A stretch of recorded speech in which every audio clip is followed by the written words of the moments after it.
Will he or won't he? Alex Pereira, the reigning UFC middleweight champ, is tipped to make a light heavyweight shift sometime soon. This was mentioned by none other than Glover Teixeira, his training partner. Teixeira, by the way, lost to Jamahal Hill in a title fight at UFC 283.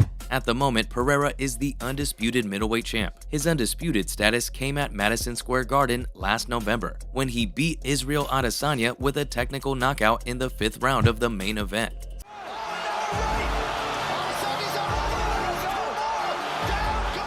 Since then, the Sao Paulo striker has been linked to 2 possible fights. The first is an immediate Adesanya rematch. The second is a championship bout against Robert Whittaker. This is ahead of an expected Octagon comeback in April. Pereira told ESPN he wanted to come back as soon as April or May. Speaking through an interpreter, he said he'll be more than ready by that time. He's got nothing solid in the works now, he said, so he's expecting a fight against Israel Adesanya, but it may also be against Whittaker. Retreating, Dan. Yeah. Oh, he goes down with a knee. He's going through. He goes down with a knee. When we look at the bigger picture, there are 5 potential Alex Pereira opponents. That's if the Adesanya rematch doesn't happen. Pereira's scope is limited due to the shortage of worthy opponents in the middleweight category. Kelvin Gastelum and Darren Till, for instance, are on the receiving end of losing streaks at the moment. They're also nowhere near the top 5, but some fighters can be booked into a title bout against Pereira. Jared Cannonier was licking his wounds after a loss to Adesanya, but in the final UFC fight of 2022, he scored a points victory over Sean Strickland in a split decision. The 5-round main event happened almost exclusively on the fighter's feet. 2 judges scored the bout 49-46 for Cannonier, and the 3rd judge scored it 49-46 for Strickland. Cannonier said after the bout that he really thought he had 3 rounds to 2. Strickland had blood on his face, and Cannonier thought he had done enough. The fight was competitive throughout the 5 rounds, but Cannonier, who is 48, landed a more significant offense. Strickland looked dangerous with a straight jab and front kick through all 5 rounds. However, Cannonier's strikes were more versatile, and they definitely had more weight behind them. That said, he never looked like he even came close to a finish. In the 4th round, though, he hurt Strickland with a flurry of strikes along the fence. Looking at the official UFC stats, Strickland connected more than Cannonier. Strickland's strike rate was 126, and Cannonier was 116, but to achieve that, he attempted 100 more strikes than Cannonier. Cannonier had his sights set on Strickland's legs and body with kicks. This proved to be a successful deterrent for Strickland's famously accurate jab. The performance didn't deliver the knockout he would have hoped for, but it does make him a contender for Pereira. The second fighter that may be booked against Pereira is Sean Strickland. Good because he's. Oh! That's it. He's already lost against Pereira. This means fans may be less interested in this matchup. Sure, he lost against Cannonier, but remember the division is shallow. This leaves the UFC with few options. For promotional purposes, footage of Alex Pereira's memories of the Strickland fight could be effective.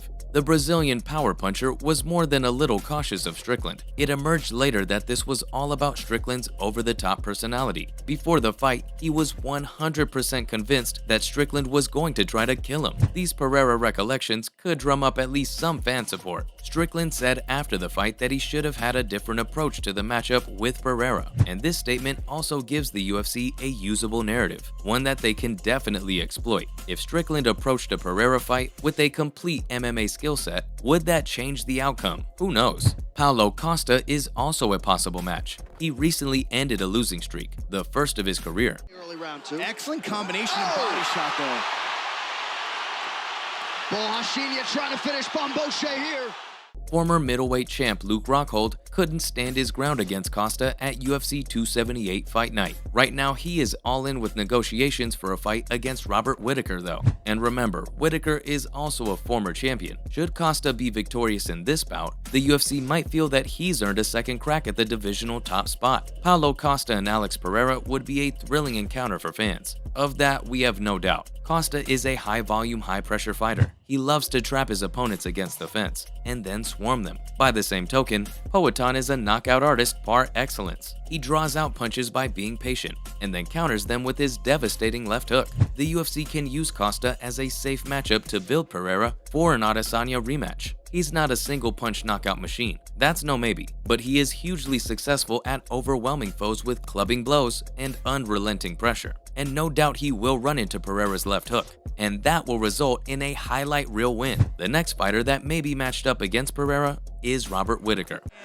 Wild left hand, no knees or front kicks at the middle. He's hurt. Massive head kick to Whittaker, follows it up with a straight right. Oh, Souza's in trouble here. Whittaker is currently the #2 middleweight in the UFC. Many see him as Alex Pereira's biggest threat, the one fighter that can topple the divisional kingpin. Whittaker's skill set is polished, and he's a complete fighter in anybody's book. He's just come off a win against Marvin Vettori and dominated the Italian like nobody else ever has before. He's also the only current middleweight not coming off a loss. He's also defeated every single middleweight in the top 5, except for Israel Adesanya. Booking him for a title fight against Pereira would be easy. There are no questions about the merit of such a matchup. From a UFC marketing perspective, there is plenty to work with. Mention can be made of Adesanya's effective wrestling against Poatan. Remember, Whittaker is way better at offensive and defensive wrestling than his rival from Kiwiland. So once Alex Pereira puts the Reaper to bed, the UFC has an open road to an Adesanya rematch. Huge fan interest is a guarantee. Poatan's performance can be sold as a huge improvement, and there will be enormous expectations that he will fare even better in the rematch. Of course, Khamzat Chimaev is also a threat. Just like that! The Chechen-born Swede is undefeated, and he is much bigger than Poatan. His sheer strength makes his grappling and wrestling skills deadly. The Brazilian power puncher was recently challenged to a title bout by Boers. With the challenge came the claim that he would finish Pereira with ease. It all comes down to his wrestling, he said. At that stage, Pereira welcomed the challenge. He later claimed that the unbeaten Chimaev never took him up on the offer. With all that said, the strongest possibility is that the Adesanya rematch is next on the cards. Be more likely to do that tonight. Good kick to the body. Big. Dana White, the UFC president, recently said that the two longtime rivals will face each other in a much-anticipated rematch in April 2023. It's not certain if this has been confirmed yet, and if it has, this is UFC. Many things can happen between now and then. If it does go ahead, Considerably as Israel Adesanya takes on Robert Whittaker. Some guys just have it, right? the rematch will headline UFC 287, due to be staged on the 8th of April 2023. No venue has been announced, and this bout will be Pereira's first 185-pound title defense. That's since November 2022, when he came from behind to clinch the epic TKO against Adesanya. Who knows? 2023 may well be the year the UFC middleweight division fighters step up, and it may well be the year the middleweight divisional depth proves to be more than that of a rain puddle. Thanks for watching, and I'll see you next time. 5 near you shortly, and perhaps the next middleweight title challenger.